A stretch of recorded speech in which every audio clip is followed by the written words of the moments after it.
view that let the market forces basically determine which CHA has work or not. But so long as they meet the eligibility criteria, the market forces should determine who applies for a license, and the department should not create this artificial scarcity of licenses. I know that some of the older CHAs were perhaps they didn't welcome the idea too much. But now, down the line, some of the older CHAs come back to me and say that that was a brilliant move on the part of the CBC, because we all know, though we may not like competition, but it is competition which drives us to greater efficiency, to excellence. So that was a major change which we made 2.5 years back. Then, of course, coupled with that, when we tweaked the regulations in 2004, we did try and make the CHAs more responsible and more capable by adding new subjects, especially focusing on things like copyrights and all, which were not there before, and importantly on the use of EDI. That is another environmental change which has impacted all of us. And now EDI is used for online filing of declarations, payment of duty, message exchange in the port community. I know Nhava Sheva came out with a great initiative that when a shipping bill is filed, the CHA comes to know in the evening that a shipping bill has been filed in his name. So these are great initiatives. And the fact is that technology is now basically governing how we function. So we have to be very conscious of this, and we have to sort of take steps that we are not left behind when technology sort of takes over our work. And I'm saying this positively because technology has great advantages, no doubt. The CBC is already dabbling with single window. In fact, the Honorable Finance Minister set up a committee last year. The steering group has already given its report. The pilot programs will begin. And once single window does get implemented, then it will be a game changer, because the businessman will not have to run from one agency to another to get clearances. There will be a single point of reference, which is the customs, and message exchanges will take place. So you can well imagine how it will impact transactions cost to the benefit of everyone. Self-assessment was something, it has been touched upon, and this is again a fundamental change in the way we do business. And with self-assessment, while we trust, the government trusts the business community and the customs brokers who help the business community to file declarations, but with this trust comes added responsibility. And that is why we have cases where, the Federation had met me some time back about suspensions of CHA licenses. It is something which has happened particularly after self-assessment was introduced, because now the department feels that in case of a violation, you have not fulfilled the trust, or you have not kept a part of the bargain. You have lent out your license to somebody who was not, capable of performing a good job. So this is the environment we are working in today, and basically self-assessment means that there's a shared responsibility of the government, of the business, of the customs brokers, and we expect everyone to do his bit. 24/7 has been mentioned, and importantly, only this budget we changed the name of the CHAs from CHAs to customs brokers. I believe Secretary would have mentioned it yesterday, but I'll just flag the issue again, because some people say that what's in a name, but I think we all know what's in a name. If I was introduced wrongly here, I would take objection to that. And the fact is that when we interact globally with other customs administrations or in the WCO, it does take us some time to tell them what's a CHA. And then, of course, the newer generation of government officers, and I'm sure the CHAs themselves, they are also surprised why a CHA when they're operating, say, in an ICD or in a land customs station, because this custom house somehow in the new age, the old custom houses, they have in a way receded slightly in the background. Bombay Custom House is not what it was, I can tell you that earlier. So the name is very important, and because it brings you in one stroke at par with all your brethren across the globe. It helps the government to pilot your cause effectively in global forums. So we are happy we did it, and I can say I'm not going to take credit for that entirely because we did this only because we got the support of the Federation. So this was a joint sort of initiative, and it has seen the light of the day. In fact, a resultant change would be that next week, maybe by Wednesday, we will be releasing the new Customs Brokers Regulations 2013. So this is the environment we work in. Now, having dwelt at some length on the environment, I'll just straight away go to the opportunities which we have on account of this environment. The opportunities are many, and first and foremost, the fact of the matter is that global trade is increasing. There may be ups and downs in the global economic cycle. We have had a rough patch, but down the line, global trade is bound to increase with increasing globalization. Our economy is, of course, amongst the leading economies. So it's an amazing opportunity to be in the customs broker business at this moment of time. Talking of opportunities, we have to remember that opportunities don't just come to those who are not prepared for them. And I would like to stress this point because the businessman of today, he's looking for a person who can guide him because he wants to focus on his core business, which may be manufacturing something, manufacturing a car or whatever. And he wants to leave the business of customs clearance to the experts, which brings me to capacity building. It's very important that the customs brokers community does not sit on its laurels or does not rest on them and strives on a day-to-day basis to increase its capacity in terms of understanding the legal changes, and there are legal changes which take place every day, and also understanding the potential of IT. In fact, when in the board office or in the government, when we make legal changes, one question which I always ask the associations is that, why don't you suggest to me what is the best practice? Because see, customs brokers, we all work under the Customs Act 1962 and the regulations of 2004 as of now. The law of the land is common, but it's a fact which all of you know, and I also know, that despite a common legislation and rules, there are procedural changes which have been effected at the ground level. And I'll give a very small example because I want to just drive home this point so that when we interact next, you are in a position to give me some best practices.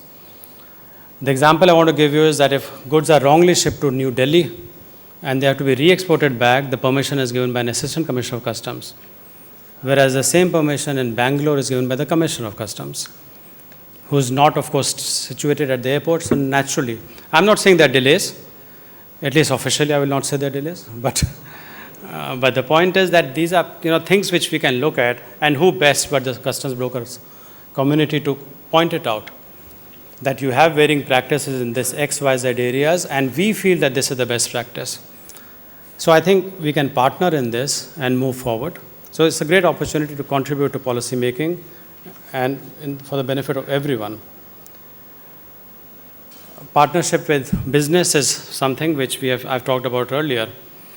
But what I would like to just say is that this AEO, which we have introduced for the customs broker, is a great opportunity for you to enhance your partnership with business.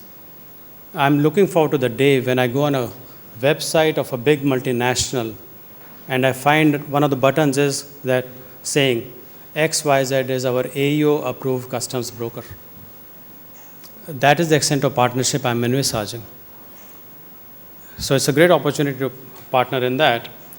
And on 24/7, I'll just take half a minute on that because I think I may be very close to my time.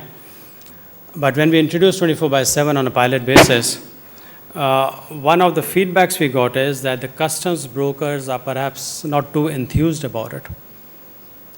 And one reason, of course, was that they weren't sure 24/7 is a long-term affair. And so they didn't want to spend money in hiring new people for a scheme which may not be there after 2 months. But customs brokers are essential to the success of the 24/7 scheme And for your information, we are expanding 24/7 from 1st of July for all exports. Right now, of course, on a pilot phase, it's only for free shipping bills, which basically constitute around 22% of the exports. But we are going to extend it to all exports across the board at 4 major air cargo complexes from 1st July. And we have already expanded the free shipping bill component and the ACB facilitated imports to all the EDI air cargo complexes in the country from 1st of June. So you can appreciate that this has been welcomed by the trade and industry because it has enormous impact on reducing transaction costs. But to make it a success, the customs brokers must step forward and take the responsibility. And it's not responsibility because at the end of the day it's business for you. Business means profits. So these are the opportunities which I'm mentioning. And now I'll just conclude with the way forward. I'll not speak of partnership because that's something which I've overemphasized perhaps, but it's important. But I will speak only of two things, and the two things are credibility. And credibility of a customs broker lies, again, in professionalism, which is a factor of your competence, your knowledge, your skills. And the second aspect of credibility is integrity. Ethics are extremely important for good business. And I want to just say this again with some emphasis because when I went to the Federation's website, I found that there is a disciplinary committee. I'm not trying to be critical, I'm just trying to leave this thought with the Federation. That it's very well to have a committee, disciplinary committee, but I would invite this Federation to sort of mull over what I'm saying and have an ethics committee so that we inculcate good ethics in the business community, in the customs brokers, and we set a chain reaction. Because when the government deals with the customs broker who's following certain good ethics, some good ethical practices, and the business deals with the similar customs broker, then it's a chain reaction that overall, I think the credibility of the country as such would improve. So that I see is the way forward. And I'll just conclude by once again thanking the Federation for this great opportunity to interact with you. And I'm meeting some of you after a long time, so I would just like to invite you to keep this dialogue open even beyond this convention. We are available in the board office in the ministry anytime. And I would like to just simply wish you all the very best. Thank you so much.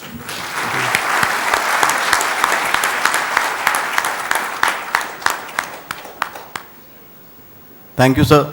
That was a very enlightening talk, and it gave us the government perspective on a lot of issues, very, very important issues. We are very happy. The government is thinking of single window in a serious way.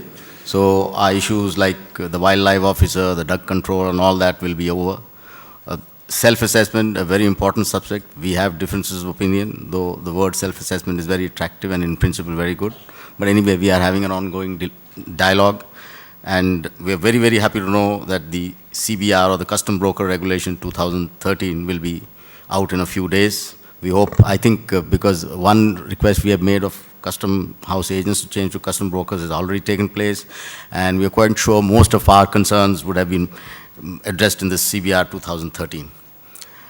We are also very happy to know that the Joint Secretary has recognized the ununiform practices we have all over the country, and that we'd like to inform also the government that more than our opinion of what the best practice should be, we'll be very happy if we have a uniform practice on a particular aspect, on a particular law, uniform implementation across the country.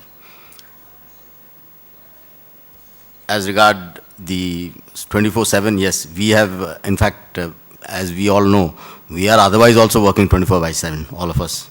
So 25/7 has been very much welcomed by us. There again, we have small issues like if the customs work 25/7, we may get we may be ready with everything, but if the duck controller and the wildlife officer and other agencies, the PHOs and all that, now the government has to look at that they also should be brought into that ambit so that we have, what you call a seamless interaction with everybody.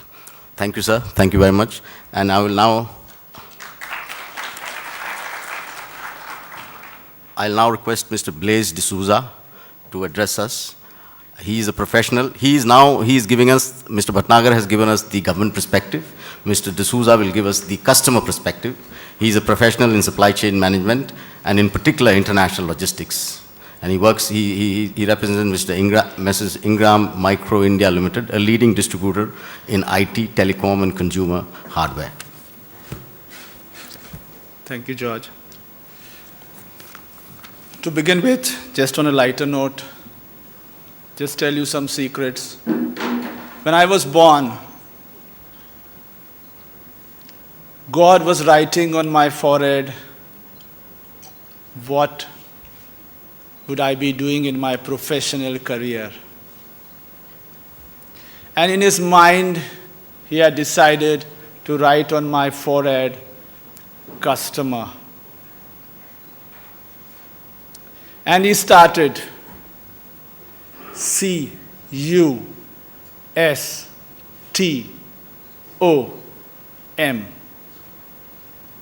And then there was this huge link between heaven and earth, which failed. And on my forehead was written custom. For 25 years, I've been visiting various custom houses around the country. And that's my profession.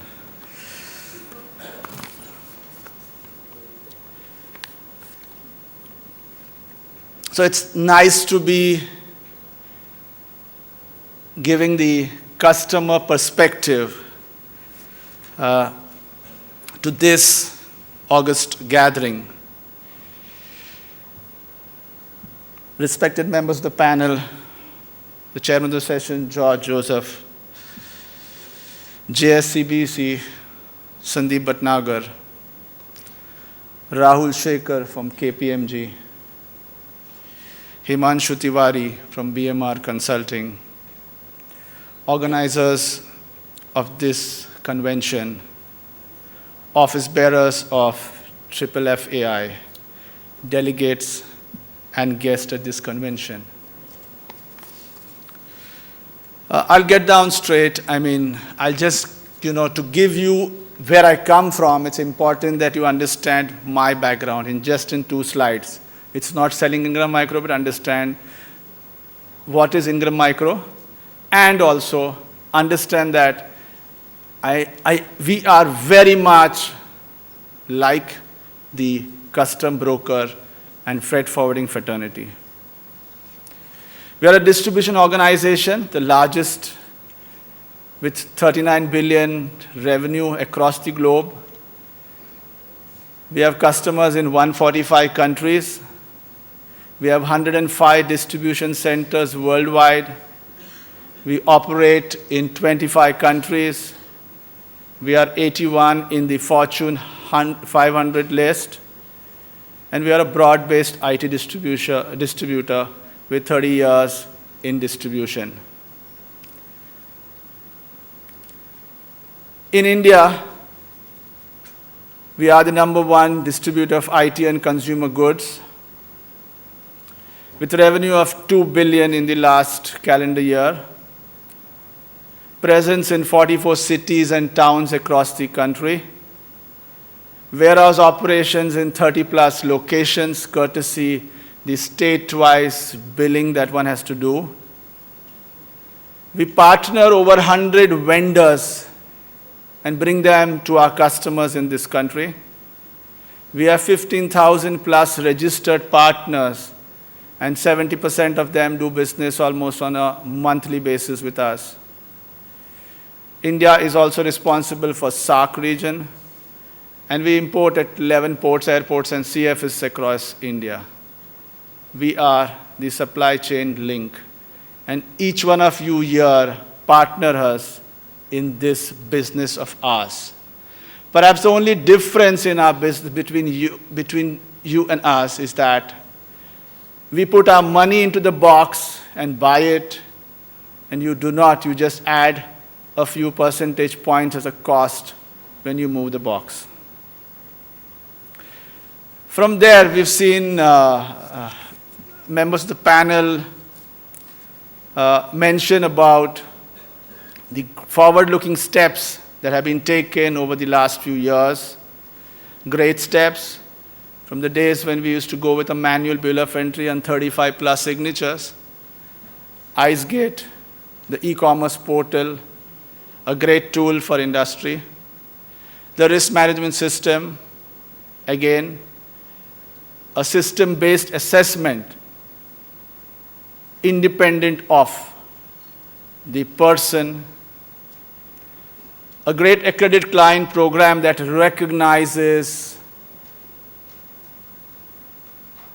good partners. A self-assessment scheme which enables us to file our own declaration and own responsibility for that. E-payment, a major tool which helps one manage across-country imports on a single bank account. 24/7 clearances, currently at select ports, and I understand it's going to be rolled out to in more areas. On-site post-clearance audit linked to accredited clients who avail of the facility. And then the latest authorized economic operator. All very, very forward-looking steps. And I personally was very happy to be part of the first bill of entry that got submitted when EDI was started at Mumbai airport. Having said that, as trade and industry, what we thought was to be a trust-based facilitation at the time of introduction of the provisions, it's now looking like customs fully passing on the entire responsibility of the accuracy of the declaration on trade. It's not that trade and industry is running away from it, but this is a new way we are seeing the department looking at it. What have we seen? I'm just citing a few examples.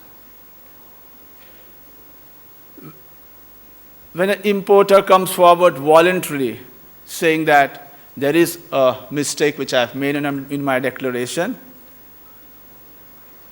even such voluntary declarations are being subjected to penalties. What we call bona fide, the department may differ, human errors of not including an invoice or even currency mentioned as euro instead of dollars. Again, cases where we've seen trade getting penalized. No distinction is being drawn between what is a bona fide error and some malified action. While I do understand that it may at times be difficult for the department to distinguish between the two, but we would like the department to look at it differently. The question is really, do we really have such clarity on all our statutes where everything is black and white and there is no scope for interpretative issues, and where the benefit of doubt should not be given to trade? That's a point which I would like to leave here. The recent amendments which were made in Finance Act 2013 alleged for companies like ours with a turnover of 2 billion, alleged deviation exceeding 50 lakhs, non-declaration of goods where the market value is more than 1 crore, and fraudulent availment of drawbacks of 50 lakhs. There has to be some understanding, some link between a large organization, because you pick up a single bill of entry and you will find that it will be much more than any of these values which are mentioned in the current, which have been recently amended. We want to be compliant. We have doubts. We have reasons to feel that we don't know what we are doing. But even though there are provisions which allow us to, seek resolution, we don't find those fields activated in the EDI system. And what we consider very funny is that even when I'm asking for a first check, that is being deemed as, self-assessed, and trade is being penalized. And the above is true both for imports and exports. What is required really from the community over here, and this is what trade looks forward to, given the fact that these are the regulations that we have, while we hope for a better understanding from the department as they are implemented, we need a larger trained workforce who's continuously upgraded to ensure that documentation filing is correct at the first instant. I was happy to learn the other day that FFIA has taken steps in this direction to create trained resources. Internal systems in place to detect errors of omission and commission. I think each one of you have to put in place processes where such issues need not go forward to the department. The role of the appraising officer has shifted from customs to the customs broker, as I see it. And I've often encouraged my customs brokers to play that role and do not, if they see something which is likely or erroneous or as per them, they should not just go by instructions from the team of people that operate, from the importer. 24/7, a great facility. We have been asking for it for a long time. The customs brokers have to go all out and exploit this facility. It will free up a lot of resources, whether infrastructure at the port, or just imagine a couple of days of working capital requirement for each of your customers. Goods cleared today and goods cleared tomorrow. There's a one-day working capital difference. It will free up a lot of cash for everyone. It will make everybody's balance sheet look very healthy and fine. Mr. Parande had laid stress on advance ruling. I believe that is the one forward. Each one of you must encourage your first-time importers to approach the Advance Ruling Commission. I think the regulation as amended in Finance Act 13 gives a larger audience the ability now to go to the Advance Ruling Authority. What we ask from the authorities is that please do not look at us as criminals.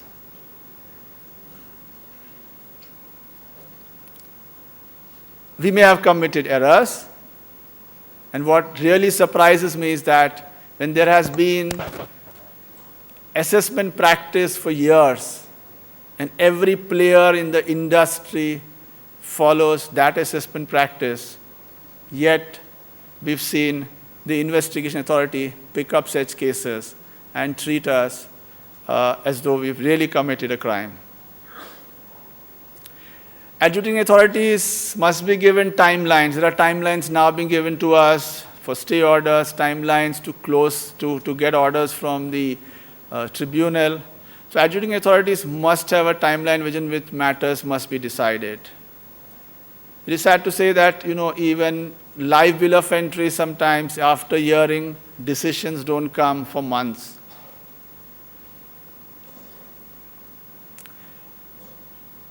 We need, to reduce litigations, and therefore issue of clarifications when trade and industry approaches the ministry is important to come. what happened in the past is fine, but let's not wait for the matter to be adjudicated by 3 levels in the adjudicating system and then give a clarification. Let's sit with industry, give a clarification and move forward. That's important. And bona fide errors certainly must not be penalized.